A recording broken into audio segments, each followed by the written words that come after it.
In today's video, I'm going to teach you how to find volatility and synthetic indices in Tradingview.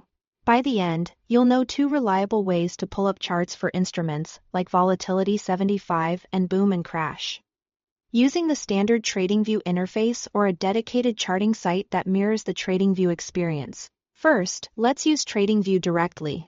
Open the symbol search on Tradingview and switch the filter to the Indices category. This focuses the results so you are not sifting through stocks or forex pairs. In the search bar, type keywords commonly used for these markets, such as Volatility 75, VIX 75, Boom, or Crash. The exact naming can vary, so try a couple of variations if needed. What appears in your list is determined by the data your connected broker or data provider supplies inside Tradingview. If your broker offers these instruments on Tradingview, you'll see them appear under the Indices filter. Before opening a chart, glance at the symbol description so you are certain you are selecting the synthetic version you want, and not a similarly named index from a different market. If nothing shows up, it usually means your current feed doesn't include synthetic indices in the Tradingview environment. Now, if you don't see the instruments you need inside Tradingview's own search, here is an alternative that keeps the same familiar charting experience. Head to Charts.Derive.com. This site is built specifically to deliver synthetic indices with the full Tradingview toolkit.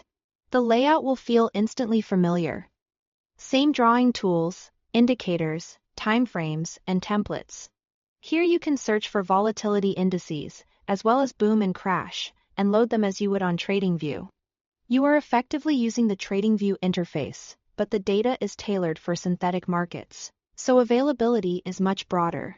Because it's designed for these instruments, you'll typically find the exact symbols you are looking for without having to guess naming conventions. A couple of quick checks can help whichever route you take. Confirm you are in the Indices category when searching on Tradingview to narrow the results appropriately. Be mindful that some symbols may use slight variations in their names, so try alternate spellings like VIX 75 alongside Volatility 75. And once the chart is open, verify the instrument details on the chart header to ensure it matches the market you intend to analyze. To recap, start with Tradingview's symbol search under Indices and use keywords like Volatility 75, VIX 75, Boom, and Crash. If your broker feed doesn't provide them there, switch to Charts.Derive.com for a dedicated synthetic index charting experience that feels just like Tradingview. Happy charting and manage your risk carefully when